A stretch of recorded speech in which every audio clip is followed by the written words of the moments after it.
So back with the breaking news right now. I want to bring in the DNC Communications Director, Xochitl Hinojosa. As you look on your screen there, that was the date, December 17 in January of that year, where Joe Biden's name turned up on that list. Xochitl, thank you for your time, and I know this is in real time. Why would Joe Biden want to know about Michael Flynn back then?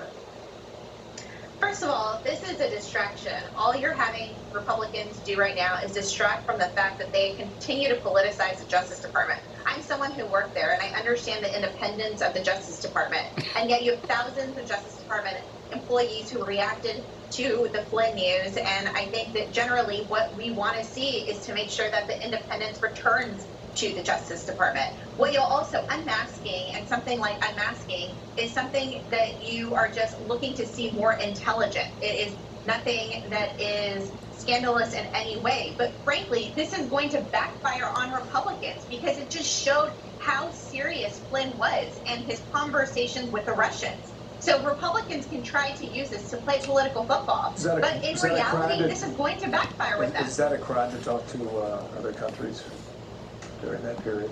Well, I think that whenever you are trying to interfere in an election or in any way try to go against the United States, I think that, that is something that is. And so I think that right now, when it comes to Flynn and the Department of Justice politicizing things, this is just time and time again, you continue to see this Justice Department politicize issues in order to help Donald Trump.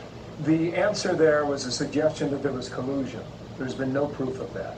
Where's yours? You continue to see this Justice Department and specifically, Bill Barr trying to cover up for the president generally. And so I think that right now what's happening is you have thousands of Justice Department former employees who have come out and said, we want independence. We want an independent Justice Department. But right now, the American people can't trust that this Justice Department and that this Attorney General, that they are fair and that they are neutral and that they aren't just playing political games in order to benefit Donald Trump. One more time. Where's the proof about collusion, Xochitl? Well, I leave that to the investigators. And frankly, you have seen the investigation done. And again, you have seen, and I encourage you to look at all of the work that Democrats have done in the House to continue to show the cover-up by Donald Trump and to continue to show step by step in every form the cover-up by Donald Trump. And so I think that right now this is extremely troubling, and if I were your viewers watching at home, I would say, you know what, I want a new president and I want a new Justice Department who's going to remain independent and who is going to take into consideration the rule of law before anything else. I asked it twice. I didn't hear it. I didn't hear an answer of proof. However, I did hear this yesterday on ABC, Good Morning America. Joe Biden was asked about it by George Stephanopoulos about the meeting in the Oval Office, 5th of January, 2017. I know nothing about those moves to investigate Michael Flynn, number one. Now, I thought you asked me whether or not I had anything to do with him being prosecuted. Okay. I'm sorry.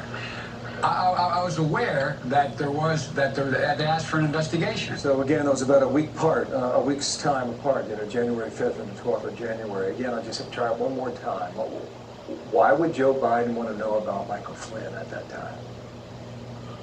Because again, unmasking, first of all, is just trying to make sure that you are getting more intelligence. And when it comes to Michael Flynn, and as I've said this already, when it comes to Michael Flynn, this is going to backfire on Republicans because they were trying to find more information when it came to Michael Flynn and his discussions with Russia.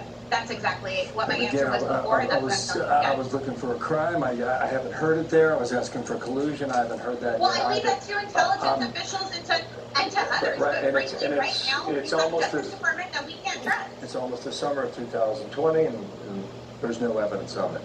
I want to get back to, Joe Biden was talking a lot earlier today. He was talking about getting off his back porch, and I am certain that he wants to get out of Delaware. How much do you believe the current situation in the country is hampering his ability to get this campaign going, Xochitl?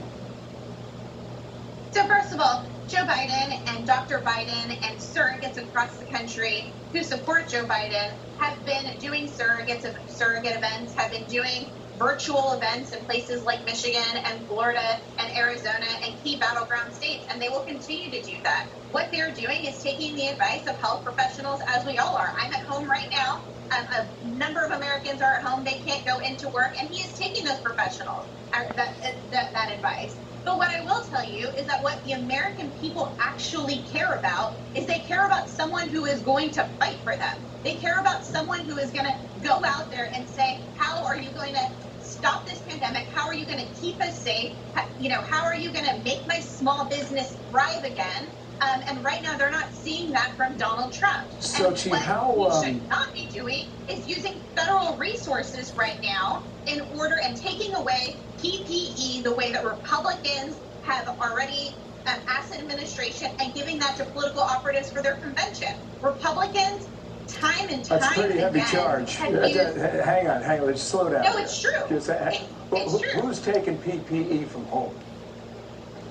Romney McDaniel asked administration officials to provide PPE for their national convention when nurses and doctors right now don't have enough PPE for themselves. You're alleging they're taking that away from nurses and doctors. Xochitl, let's go away from this. How real is it that the Democrats could hold a virtual convention this summer? Where are you in the planning for that now? Well, yesterday we had a very lengthy meeting, and we decided that we were going to give the full authority to the convention team in order to make plans and to make sure that people are safe. And so that is what we did there. We don't have our heads stuck in the sand. We understand that this pandemic could go longer than expected. There is uncertainty with the pandemic, and we want to make sure that we are keeping people safe. And we want to make sure that all of our delegates can participate, whether that is in person or at some remote location. And so right now we're doing everything we can to keep people safe. And you can't say that of Republicans. They continue to plan. We'll ask them what they're on as well. But I just want to be clear about this. I mean, there's a real possibility that the convention does not happen, or it happens in a virtual sense. Is that correct as of today?